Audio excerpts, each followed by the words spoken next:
Eddie Belfour thing that was back with the stall? Okay. Don't remember that one. Yeah, okay, that'd be one. That was fun. We're gonna have to put an age limit on the door, George, you and I. Yeah. Well, Yeah, no, I Colby's would, not here, so you're all right. I'm not there for that one. Colby, who's Eddie Belfour? Coach just Ben and Reinhardt. So All good, yeah. And with that line today, looked like you had Gadjo, Homberg, and Just filling holes. Okay. So it's just maintenance for those guys, or? It's not maintenance. Both of them, Sam Reinhardt has done this now 3 times. When we've had an opportunity to take a 2-bay block, we've asked him to. And it's the second time, Sam, that it's done it. So tried to get Barkov to do it, but he won't. So with that, you anticipating lineup being the same for Game 6 then, or? Close to it, yeah. Looking at a guy like Ryan Homberg, who hasn't played since he got sick, how have those guys been? Oh, they've been really They've good. been the fifth line. Well, you can, so even if you don't take my word for it, and yeah, you could sit up there and watch the practices and listen to them.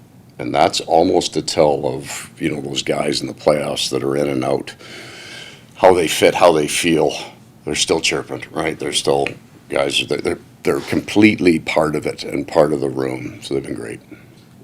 Someone just said they'd rather be on the bench in this position with the Panthers than on the beach somewhere and be in the top 6 somewhere else and be in Cancun. Sharing this is what it's all about, the whole thing, right? The energy, the ups, the downs, the juice. This is just, maybe it's not completely different. We had a little bit of this in the regular season last year because of the fight we had to put in to get to the playoffs last year. But it's just such a different thing. This is the special time in hockey. And as the players get older, coaches get older, you just learn to appreciate so much more. It's so hard to get here. There's not 17 or 16 teams that just are on a run in the playoffs every year. It's hard to get here. So when you get here, you got to enjoy it. I think those guys, critical pieces last year, and at times they'll be critical pieces this year. Paul, do you put any stock into, you've won 5 straight TD Garden going back to last year in the playoffs, and you go back now to try to win 6 straight and this thing. Do you put any stock into that? I've never really understood that whole, a team's got to, but there is, right? Like there's certain teams, our record, regular season record against certain teams is incredible against some teams, and then even if they're not like not very good, right? So I don't feel that happens in the playoffs. There would be a comfort level, I think, road and home. I do believe in that, right? Like if coach teams that went, we're not losing at home, or we're a great road team, but I feel like we play pretty close to our game at home and on the road. There's not much variation, and that's true analytically as well. There's not if you separate home and road games, the biggest differentiation in regular seasons is you have a tendency to take more penalties on the road, and that changes some of your analytics, but that's about it. Paul, with Anton Volchenkov, kind of like a two-parter for you. Just in terms of his improvement, not just year over year, but it feels like he really turned the corner about January when he got put up on the line with Ryan. Yeah. And then just him maturing into somebody who you can rely on in really all situations. Right. Well, there was a stat on one of the boards in one of the games, and I don't know if I got this number right, so I'll have to ask you to find it if it's close. But he's closing in on 40 playoff games. Did you mention that? You said okay. You said that to me. Doug Plagans, everybody. That's an incredible number for a young man, and it is just, you cannot tell a player what the playoffs are like. You cannot tell a young player. It's no different than when they come into the league. They think, oh, my skills are right there. I'm ready to play in the NHL. And sometimes these young kids come in and they have great skills and they are kind of ready, except there's a whole bunch of their game they don't have yet, right? So it takes them years to get that. It's the exact same idea as taking a young guy, and we had a conversation in Edmonton 2 years ago about the physicality of the game and where this game will go and what the playoffs are like. And he tried, the next game, I think he had a couple of hits. He was more physically involved, and that was kind of the start of the process for him. But the value of the run last year is maybe for a guy like Anton Lundell more than anybody else. He's a completely better understanding. So when you grab him in November and say, hey, you got to get on it a little heavier, he knows why. I agree with you. He was good this year. I think what happened early on, young guy, he's got a contract coming up. He doesn't cheat the game. He just wanted to score. He had a bunch of chances that didn't go, and I think it slowed his game a little bit. Then he hit that kind of mid-December we had a funeral for everybody's stats in the room, and then you just go play on. You just kind of, then you're right though. He got in. We had the injury. He goes in and plays with Sam Reinhart again, and boom, he takes off. And then it didn't matter who he played with. It was his game. So what you're looking for in a center iceman is they will come to an age where they can drive their own line, and I feel he's driving that line now.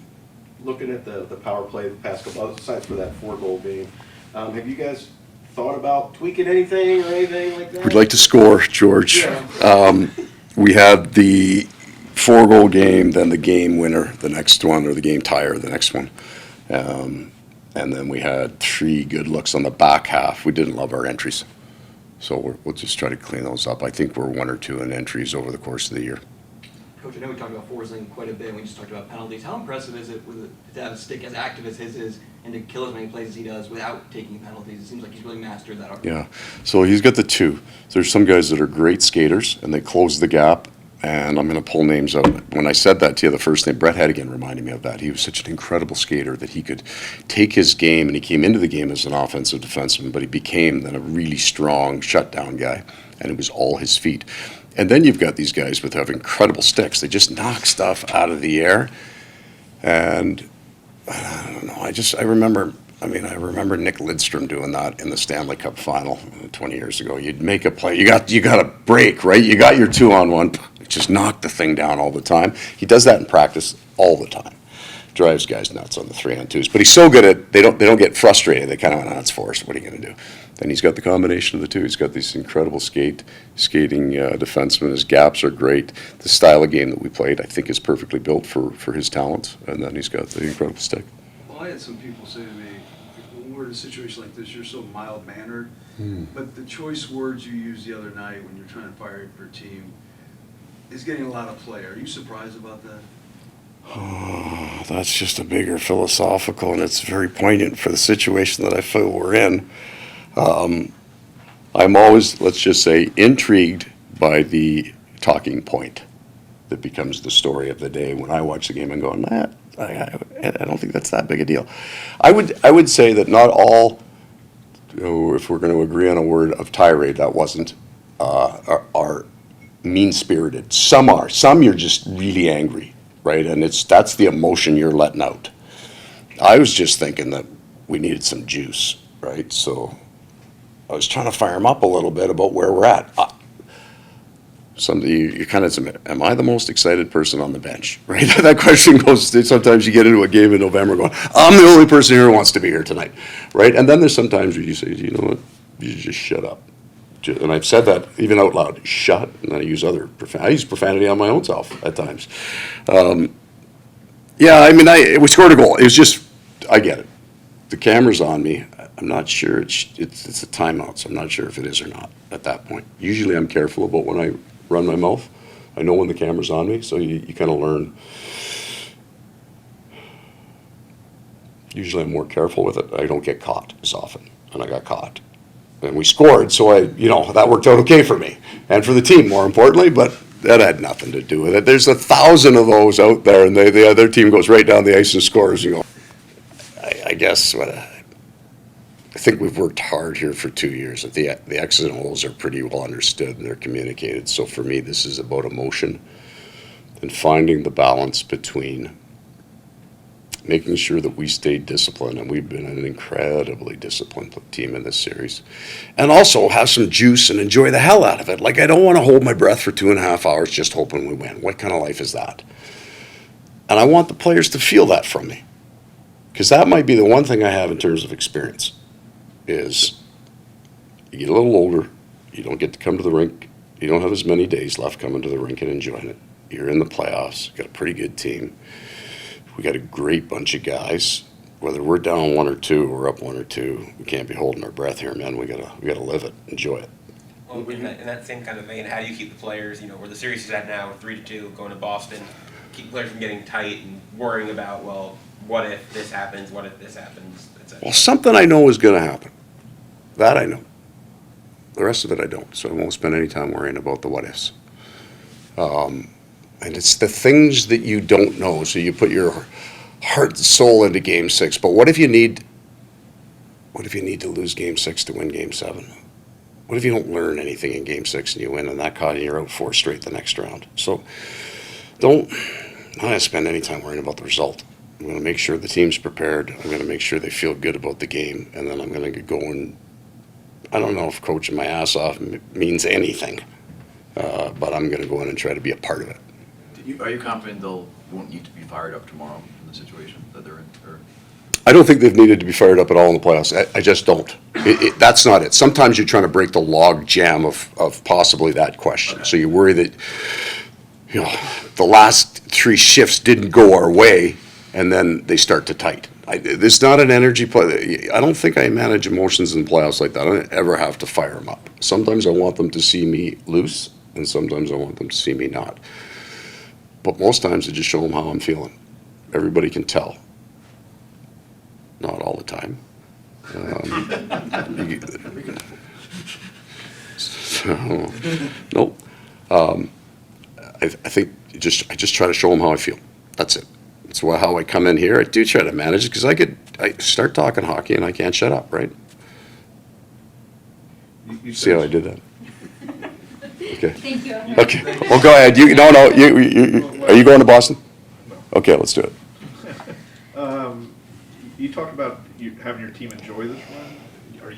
How do you enjoy this? Maybe not. Yeah. But Okay. the idea. So the first part is kind of, you got to define the word enjoy. So I'm going to use that for a spectrum of emotion, maybe like this. So you lose a game, you're absolutely distraught. And if you walk up to me and say, hey, are you enjoying this? No. It's the worst, terrible feeling in the world. But it's going to pass. And then you win a game. And I would say I have a tendency to get a little bit lower than I do high. You win a game and it's more peaceful feeling. You feel really good. But you also know that's going to disappear. So I would say I absolutely enjoy the spectrum of emotion that playoffs brings, the juice of it. Could you live like this 12 months straight? No, you just fry, right? This is all the things that you can imagine that emotion is. It is highs and lows.